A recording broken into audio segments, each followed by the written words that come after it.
आप देख रही होंगी कि लोगों में भी बहुत उत्साह है और हाल में माननीय मुख्यमंत्री के पहल पर 2 लाख से अधिक शिक्षकों की नियुक्ति हुई कमीशन के द्वारा। तो हम समझते हैं कि शिक्षकों की पूरी जो कमी थी वो भी पूरी कर गई और आने वाले समय में हम और अधिक शिक्षा पर ध्यान दे पाएंगे। शिक्षा का बजट काफ़ी बड़ा है, आकार बहुत बड़ा है और हमने ज्वाइन करने के बाद विभागीय समीक्षा भी की और जो आवश्यक कार्रवाई है और हम लोगों से भी मिल रहे हैं, शिक्षकों से भी मिल रहे हैं, ताकि हमें शिक्षा में आगे बढ़ना है। शिक्षित बिहार ही विकसित बिहार होगा। इस वजह से हम लोग पूरी ईमानदारी और तन्मयता के साथ अपने कर्तव्यों का निश्चित रूप से निर्वहन करेंगे। अच्छा, एक और सवाल है कि क्या लगता है आपको शिक्षा व्यवस्था में कोई सुधार हुई है? क्योंकि लगातार कहा जाता था शिक्षा व्यवस्था बेपटरी हो गई है। क्या आप पटरी पर लौटी है, या फिर इसे हम ऐसे भी कह सकते हैं कि क्या के पाठक ने शिक्षा व्यवस्था के लिए कुछ अच्छा काम किया है? देखिए, शिक्षा व्यवस्था में निश्चित रूप से बहुत सुधार हुए हैं। आप जा कर के गाँवों में देख लें, शहरों में देख लें, एक तो बच्चों की संख्या और अधिक बढ़ी है, जो छात्र छात्राएं हैं उनकी संख्या बढ़ी है।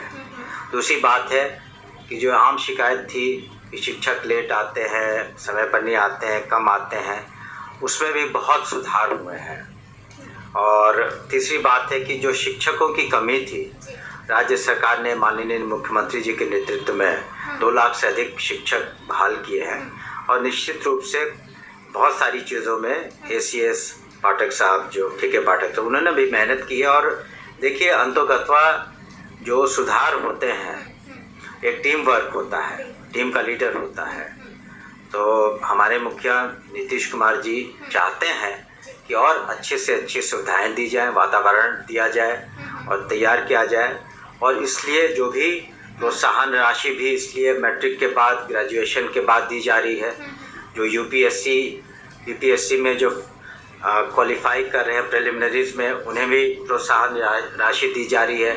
और जो हमारा बेस है स्कूली शिक्षा, उसको हम लोग सुधारना चाहते हैं। और साथ ही साथ कॉलेज की जो शिक्षा व्यवस्था है उसमें भी सुधार आया है कि, लेकिन कुछ यूनिवर्सिटीज़ ऐसे हैं जहां और अधिक सुधार की आवश्यकता है और सेशन टाइम पर चले, ये हमारा मानना है कि ये बहुत ज़रूरी है छात्रों और छात्राओं के लिए कि सेशन टाइम पर है। मतलब आप ये कह रहे हैं कि के पाठक जी ने अच्छा काम किया? उन्होंने निश्चित रूप से अच्छा काम किया और पूरी टीम ने काम किया। और हमने कहा कि लेकिन टीम के असल लीडर और मुखिया तो माननीय नीतीश कुमार जी हैं। लेकिन अब आपके लिए चुनौतियां बहुत होने वाली हैं, क्योंकि आप पर सबसे बड़ा विभाग, आपके कांधों पर उसकी जिम्मेदारी है और सबकी नजरें शिक्षा विभाग पर होती है। तो इन चुनौतियों को कैसे हल कीजिएगा मंत्री जी?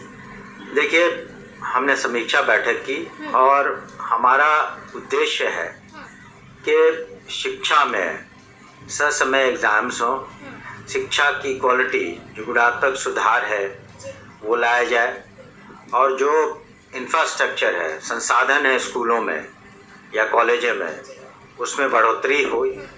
और बिहार के छात्र मेधावी हैं, मेहनती हैं और एक ऐसा वातावरण जो माननीय मुख्यमंत्री नीतीश कुमार जी ने दिया है अब तक लिए, उसको और बेहतर किया जा सके।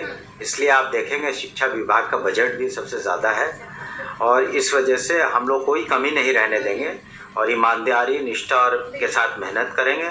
और जो भी चीज़ें हमारे संज्ञान में आएंगी, पब्लिक का सुझाव हो या अभिभावकों का सुझाव हो या मीडिया का सुझाव हो या शिक्षकों का सुझाव हो, उसको हम निश्चित रूप से उस पर गौर करेंगे और जो बातें ग्रहण करने लायक होंगी उस पर हम ज़रूर गौर करेंगे। ज़रूर गौर कीजिएगा। देखिए, हम बात कर रहे हैं शिक्षा मंत्री से भी और हम बात कर रहे हैं पूर्व IPS अफसर से भी। हम आपसे जानना चाहते हैं कि अभी जो सबसे ज्वलंत मुद्दा है मंत्री जी, वो ये है कि BPSC TRE 3.0 का पेपर लीक हो गया है। सीधा सवाल आपसे यही होगा मेरा कि इसको लेकर शिक्षा विभाग क्या कर रहा है?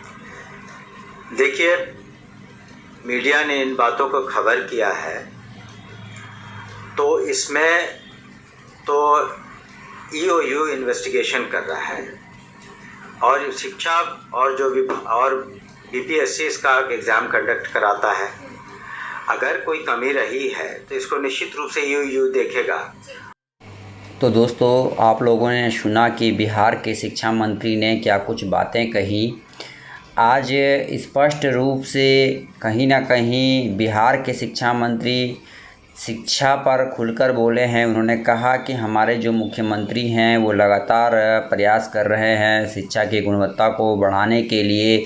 वो लगातार प्रयास कर रहे हैं शिक्षा के लेवल को बढ़ाने में। ऐसे में अब बड़ी खुशखबरी है कि बिहार के जो शिक्षा मंत्री है वो शिक्षकों के लिए त्वरित गति से कुछ फैसला लेंगे।